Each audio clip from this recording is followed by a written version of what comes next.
నిరంతర శివారాధన చేసడం వల్ల శివనామం పలకడం వల్ల అతడు మహా తేజస్సు వచ్చింది. అందుకే గ్రహదోషంబులు దుర్నిమిత్తములు నీ కళ్యాణ నామంబు ప్రత్యహమున్ పేర్కొను ఉత్తమోత్తముల బాధింపగా నోపునే దహనున్ కప్పగజాలునే శలభ సంతానంబు నీ సేవ చేసి హతక్లేశులు కారుగాక జనముల్ శ్రీ కాళహస్తీశ్వర అంటారు దుర్జటి మహాకవి.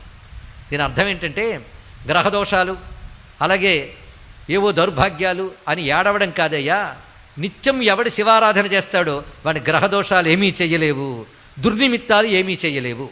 కర్మ కొద్దీ అవి చెయ్యడానికి వచ్చినా ఏమవుతాయి అంటే అగ్ని వైపు వెళ్ళిన మిడతలు ఎలా దగ్ధమైపోతాయో శివారాధకుడిని బాధించడానికి వచ్చినటువంటి గ్రహములు కూడా ఆ విధంగా భస్మవుతాయి తప్ప వాడిని బాధించలేవు అని దుర్జటి మహాకవి చెప్పారండి ఇక్కడ.